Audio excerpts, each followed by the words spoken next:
Ora, nem no céu, nem sobre a terra, nem debaixo da terra, ninguém podia abrir o livro, nem mesmo olhar para ele. E eu chorava muito, porque ninguém foi achado digno de abrir o livro, nem mesmo de olhar para ele. Todavia um dos anciãos me disse: não chores, eis que o leão da tribo de Judá, a raiz de Davi, venceu para abrir o livro e os seus 7 selos. Então vi no meio do trono e dos 4 seres viventes e entre os anciãos, de pé, um cordeiro como tinha sido morto. Ele tinha 7 chifres, bem como 7 olhos, que são os 7 Espíritos de Deus enviados por toda a terra. Veio, pois, e tomou o livro da mão direita daquele que estava sentado no trono, e quando tomou o livro, os 4 seres viventes e os 24 anciãos prostraram-se diante do cordeiro, tendo cada um deles uma harpa e taças de ouro cheias de incenso, que são as orações dos santos. E entoavam um novo cântico, dizendo: digno és de tomar o livro e de abrir-lhe os selos, porque foste morto, e com o teu sangue compraste para Deus os que procedem de toda tribo, língua, povo e nação. E para o nosso Deus os constituíste reino e sacerdotes, e reinarão sobre a terra.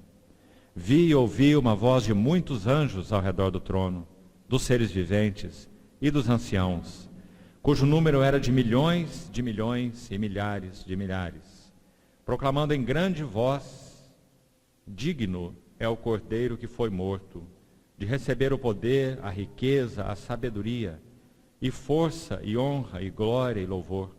Então ouvi que toda criatura que há no céu e sobre a terra, debaixo da terra e sobre o mar, e tudo o que neles há, estava dizendo: àquele que está sentado no trono e ao Cordeiro seja o louvor e a honra e a glória e o domínio pelos séculos dos séculos. E os 4 seres viventes respondiam: amém. Também os anciãos prostraram-se e adoraram.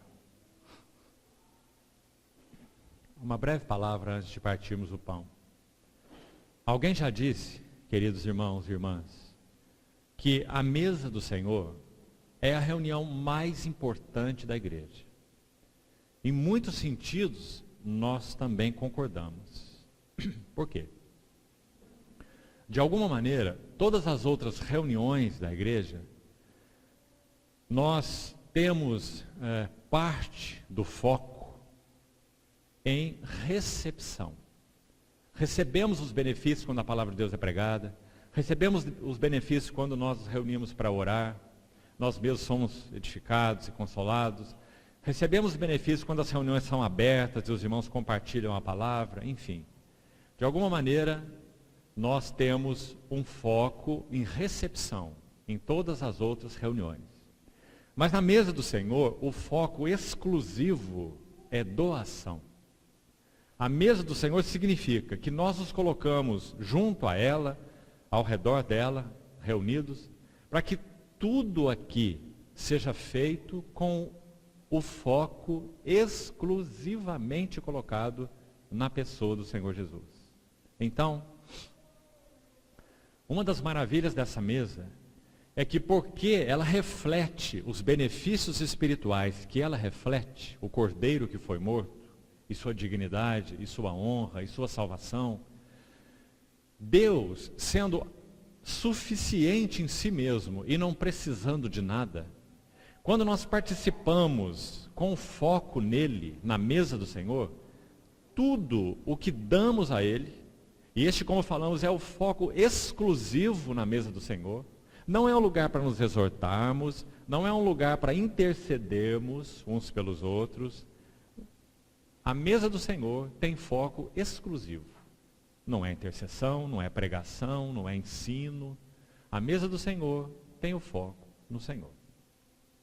Como nosso Senhor é tão suficiente em si mesmo, nós experimentamos uma maravilha reunidos ao redor da mesa dele.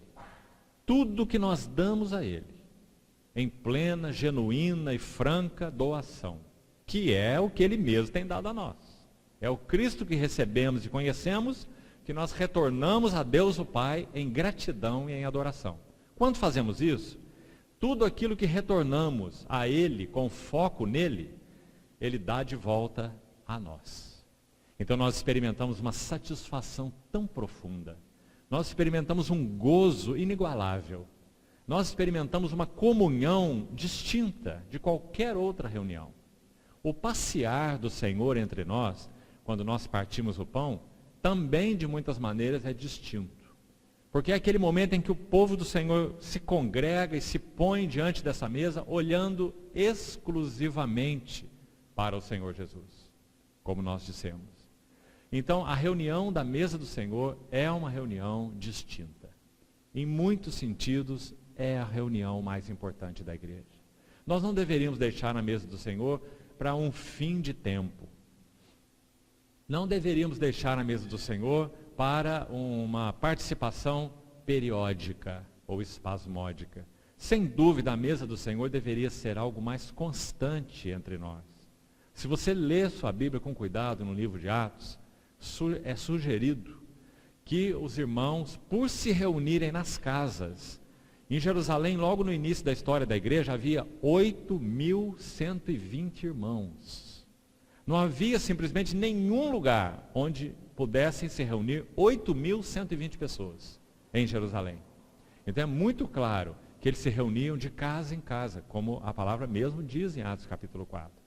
Tomavam suas refeições com alegria, singeleza de coração, partiam o pão de casa em casa. É o que nós temos lá. Claro, são mais de 8.000 pessoas. Então o que é sugerido é que eles, todos os dias, em que eles se reuniam pelo menos, se reunissem todos os dias partiam o pão. Se reunissem algumas vezes por semana, todas as vezes que se reunissem, partiam o pão. Porque o partir do pão para eles era como um clímax. Se eles se reuniam para falar a palavra como nós falamos, se reuniam para ler as Escrituras, falamos isso na primeira sessão, uma reunião comum da igreja, para ouvir o falar do Senhor através uns dos outros, seja como for, de alguma forma eles culminavam isso, eles coroavam esse tempo partindo o pão.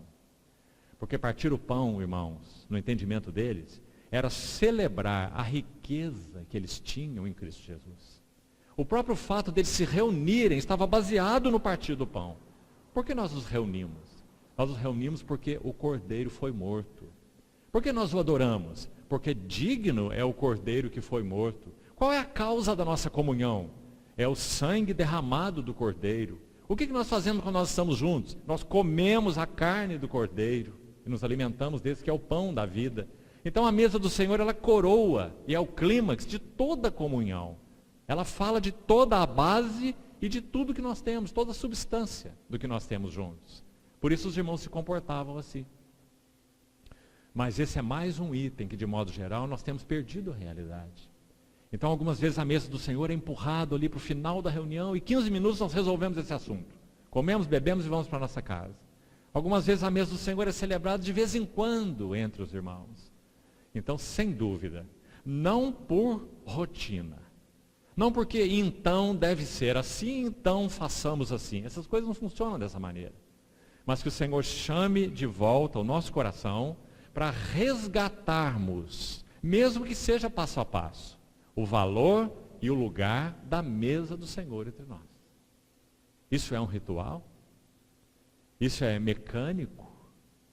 Irmãos, amados, quando, dentro do chamado sistema católico romano, foi ensinado que a mesa do Senhor era uma transubstanciação, que então nós estaríamos aqui bebendo sangue e comendo a carne do próprio Filho de Deus, então muitos, reagindo a esse entendimento que sem dúvida não é bíblico, estes cálices não contêm o sangue de Cristo.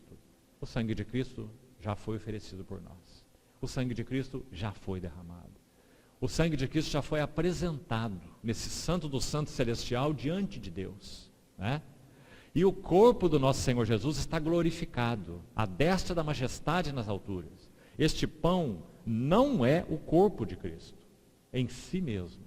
Agora então nós corremos o risco de outro lado. E pense com você, nós corremos o risco de ver essa mesa apenas como memorial. ela é também memorial. Já que o nosso Senhor falou, fazer isto em memória de mim. Então, contém memória? Claro. Nós estamos rememorando um fato que já aconteceu, nunca mais acontecerá de novo, porque ele foi todo completo, todo suficiente, todo perfeito, há quase 2000 anos atrás. O Cordeiro ofereceu sua vida.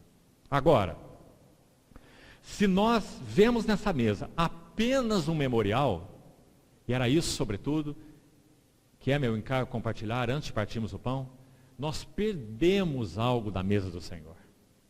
Porque embora ela aponte para a memória da morte do nosso Senhor, a mesa do Senhor contém, escute bem, realidade espiritual. Como? Significa isso? Paulo escreveu aos Coríntios, 1 Coríntios 11, quando ele fala da mesa do Senhor, um texto que sem dúvida todos conhecem. O Senhor, na noite que foi traído, tomou o pão e deu graça, eu vos entreguei o que também recebi. 1 Coríntios 11, 23 a 26. Então ele vai dizer assim, aquele que come e bebe, sem discernir o corpo. O que acontece com ele? Come e bebe, juízo para si. Então agora faço uma pergunta para você. Se fosse apenas uma memória, um memorial, que tipo de juízo nós teríamos sobre nós ao comermos inadequadamente? Nenhum. Se você tem um obelisco, uma estátua, um monumento na praça dessa cidade, em algum lugar, um busto, como se chama, né? De alguém famoso aí da região. E ele está lá representado da cintura para cima num busto lá na praça da cidade. Pode chover, fazer sol, você pode chegar lá e falar o que você quiser para ele, ele não vai te responder. Né? Aquilo é só um memorial, mais nada. Toma sol, toma chuva, nada acontece com ele. Só uma memória, você chega lá e lembra dele. Não é assim? A mesa do Senhor não. A mesa do Senhor contém um memorial.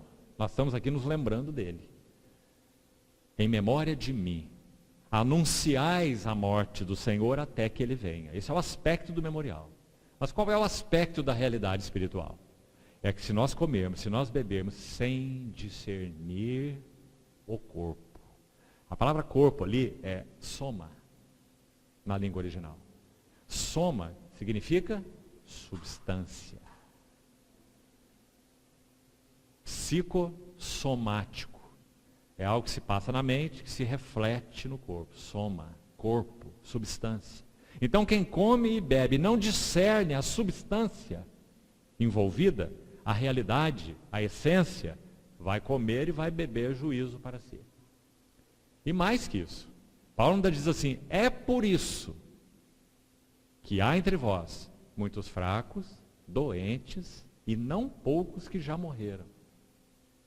O que os irmãos acham? A mesa do Senhor contém ou não contém realidade espiritual? Está tão claro, não é, irmãos? Se nós comermos indignamente, nós somos réus do corpo e do sangue do Senhor. Porque não discernimos a substância. Só um pão, só um cálice, só um ritual, só o partir do pão. Não. Nós tocamos em realidade espiritual. Por quê? Tudo que não provém de fé é pecado. Então, se ao participarmos da mesa do Senhor, nós não participamos com realidade de fé, se nós não sabemos que quando tomamos esse cálice em espírito, nós estamos celebrando a nossa participação e a nossa comunhão com o sangue de Jesus Cristo. Ficou claro, irmão? Este é o sangue? Não. Este é o suco de uva. Mas nós não estamos celebrando só um memorial. Nós estamos diante de uma realidade espiritual. E discernimos o corpo, a substância. Qual é a substância? O que está por trás desse suco de uva? O sangue precioso do Senhor Jesus. O que está por trás desse pão de trigo e que permanece pão? O corpo precioso do nosso Senhor Jesus. Então, quando nós comemos em realidade de fé, e isso é discernir o corpo, senão não devemos comer, mas se comemos discernindo a substância, então nós estamos dizendo, Senhor, quando tomamos esse pão, nós estamos dizendo, Senhor, Tu és meu pão da vida. Quando nós bebemos esse sangue, nós estamos dizendo, Senhor, te dou graças, porque Teu precioso sangue foi derramado, e nele tenho remissão de pecados. Isso é discernir o corpo. E quando nós fazemos isso juntos, sabe o que acontece? Irmãos, queridos, o mesmo livro de Hebreus que estávamos estudando, no capítulo 2, diz assim, citando o Salmo 22, a meus irmãos, eu declararei o teu nome, e cantar-te-ei louvores no meio da congregação. Aí eu te pergunto, a quem esse texto se refere? Ao Senhor Jesus. É tirado do Salmo 22, Salmo de Davi, o Salmo da cruz. Quem está dizendo, a meus irmãos eu declararei o teu nome? Jesus. Quem está dizendo, cantar-te-ei louvores no meio da congregação? Jesus. Está dizendo para quem? Para o seu Deus, para o seu Pai. É o Filho dizendo ao Pai. Agora vamos prestar atenção então no que ele disse? Ele disse, aos meus irmãos eu declararei teu nome. Não há um lugar mais precioso onde o Filho declare o nome do Pai para nós do que aqui, diante da mesa do Senhor. Essa é a declaração do nome do Pai. O Filho declara que o Pai nos ama. O Filho declara que o Pai nos possuiu por causa da sua oferta, por causa do seu sacrifício. E Ele nos chama de irmãos, porque Ele é nosso irmão mais velho. Ele é o primogênito na família. Não é isso que Paulo fala em Romanos? Primogênito entre muitos irmãos. Romanos 8. Então diz, a meus irmãos, declararei teu nome. E a segunda frase, que maravilha. É o Filho, é Jesus falando ao seu Pai. Eu cantarei louvores a ti, mas não sozinho, no meio da congregação. Não é maravilhoso, irmãos? Partir do pão. Então que o Senhor encontre lugar nessa congregação também, aqui em Cidrolândia, para, mesmo que passo a passo, resgatar o lugar da mesa do Senhor. E aí, os irmãos vão fornecer espaço para que enquanto partimos o pão, adorando, orando, levantando nossas ações de graças públicas ao Senhor, é um tempo nosso, corporativo. Então, enquanto nós fazemos isso, quem está nos liderando? Jesus. A meus irmãos, declararei teu nome. O que ele está fazendo? Cantando louvores ao seu Pai, no meio da congregação. Veja a maravilha desse cântico que nós cantamos agora mesmo. Digno é o Cordeiro. E por isso lemos esse texto de Apocalipse, completo. Este é o significado do partir do pão. Quem que foi visto na visão de João? Eu vi então de pé, no meio do trono, um cordeiro. Mas não só isso. Como tinha sido morto. E é isso que nós estamos celebrando. Se nós não vermos nessa mesa o cordeiro que foi imolado, nós não vemos nada nessa mesa. E essa mesa então não servirá para nada. Servirá sim para a nossa condenação, para a perda. Vos reunis para pior e não para melhor. Paulo teve que dizer assim para os coríntios. Porque eles achavam que essa mesa era a mesa deles. Então comiam, bebiam, como se fosse uma mesa comum. E Paulo falou, isso é indigno. Vocês não têm mesa na sua casa? Você não tem comida na sua casa? Então coma e beba na sua casa. Porque essa é a mesa do Senhor. É maravilhoso, irmão. Então que o Senhor nos ajude a resgatar o valor dela. A coisa mais preciosa que nós podemos fazer em torno dessa mesa é isso mesmo. Ações de graças. Verbais, é um tempo comum, é um tempo da igreja, louvando, exaltando o nome do Senhor, cantando cânticos, enfim, deixar que o Espírito Santo nos mova nessa comunhão. Não tem nenhum ritual. Não deve ter nenhuma liturgia, vamos colocar entre aspas. A ordem sim, ordem de Deus, não é bagunça. Não.